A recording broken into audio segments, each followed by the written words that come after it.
સુરત શહેરમાં પોલીસ વેપારી સંવાદનું ભવ્ય આયોજન, છેતરપિંડી અને આગના બનાવો સામે જાગૃતિ અભિયાનને ઉત્સાહજનક પ્રતિસાદ પણ મળ્યો। સુરત શહેરના વિવિધ કાપડ માર્કેટ વિસ્તારોમાં છેલ્લા કેટલાક સમયથી વધતા છેતરપિંડીના બનાવો તેમજ ઉનાળાની ઋતુ દરમિયાન વારંવાર બનતા આગના બનાવોને ધ્યાનમાં રાખી પોલીસ વિભાગ દ્વારા વ્યાપક સ્તરે પોલીસ વેપારી સંવાદ સલાબતપુરા સિંગાપુરની વાડીમાં કાર્યક્રમનું આયોજન કરવામાં આવ્યું। કાર્યક્રમનો મુખ્ય હેતુ વેપારીઓને સુરક્ષા અંગે જાગૃત બનાવવા, ગુનાખોરી સામે સાવચેત રાખવા અને આપત્તિજનક પરિસ્થિતિઓમાં યોગ્ય પ્રતિસાદ માટે તૈયાર કરવાનું હતું। કાર્યક્રમમાં પોલીસ વિભાગના ઉચ્ચ અધિકારીઓ, વિવિધ કાપડ માર્કેટ એસોસિએશનના પ્રતિનિધિઓ તેમજ મોટી સંખ્યામાં વેપારીઓ ઉપસ્થિત રહ્યા હતા। કાર્યક્રમની શરૂઆતમાં પોલીસ અધિકારીઓએ વર્તમાન સમયમાં વધતા ગુનાઓ અંગે વિગતવાર માહિતી આપીને ખાસ કરીને વેપારીઓને નિશાન બનાવતી છેતરપિંડીની નવી પદ્ધતિઓ વિશે અવગત કર્યા।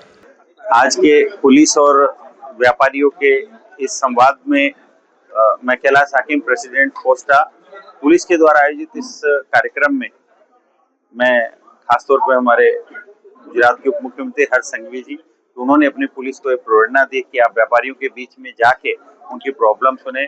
मैं हमारे पुलिस कमिश्नर श्री अनुपम सिंह जी गहलोत, हमारे सेक्टर श्री बलराम जी मीणा और सभी डीसीपी और सभी पुलिस के पीआई श्री और अधिकारीगण, आप लोगों के द्वारा जो आज अनोखी और अद्भुत पहल की गई है, इससे व्यापारी और हमारे आप पुलिस और व्यापारी के बीच में एक गैप कम होगा। बहुत सारे मुद्दों पे खुल के आज चर्चा हुई। ये खुला मैसेज उन चीटरों को जाएगा कि अब सूरत में किसी भी व्यापारी का पैसा दबाना या खाना बिल्कुल आसान नहीं रहेगा। आसान ही नहीं बल्कि नामुमकिन होगा। और ये बहुत अच्छा कार्यक्रम है। कुछ जिम्मेदारियां हम व्यापारियों को मिलकर पूरा करनी है, एसोसिएशनों को मिलकर पूरा करनी है, हम सब मिलकर पूरा करेंगे।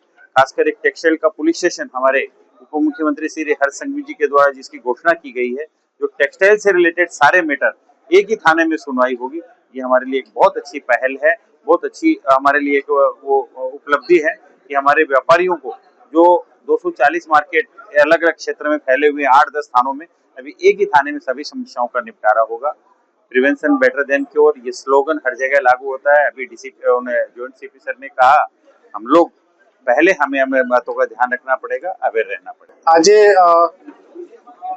ટેક્સટાઇલ ઇન્ડસ્ટ્રીના જેટલા પણ સ્ટેક હોલ્ડર્સ છે તમામને સાથે રાખીને એક સંવાદનું કાર્યક્રમ રાખવામાં આવેલું હતું, જેમાં ફાયર ડિપાર્ટમેન્ટના અધિકારીઓ, વીમા થી લગતા અધિકારીઓ, પછી ટોરેન્ટ ડિપાર્ટમેન્ટથી લગતા અધિકારીઓ, અમારા તમામ સિનિયર અધિકારીઓ, અમારા પોલીસ સ્ટેશનમાં લગતા અધિકારીઓ, એમ તમામ લોકોને સાથે રાખી અને વ્યાપારી મિત્રો અને એસોસિએશનના જેટલા પણ અધિકારી છે એમને સાથે રાખીને ટેક્સટાઇલ બિઝનેસમાં જેટલી પણ મુશ્કેલીઓ આવે છે, કોઈ લેભાગુ તત્વો છેતરપિંડીના ઈરાદાથી નુકસાન કરવાની માનસિકતા સાથે ટેક્સટાઇલ માર્કેટમાં પ્રવેશ કરીને અહીંયાનો ઇકોસિસ્ટમ બગાડવાનો પ્રયાસ કરે, તેને કઈ રીતે એડ્રેસ કરવું અને આવનારા દિવસોમાં ભવિષ્યની કઈ રીતેની આયોજના ઘડવી એ બાબતમાં ખુલ્લા મંચે ખુલ્લા કંઠે ડિસ્કશન કરવામાં આવેલું અને ભવિષ્યમાં એમના લાભ તમામ વ્યાપારી મિત્રોને મળશે એવી અમારી અપેક્ષા છે અને એ પ્રકારની સૂચનાઓ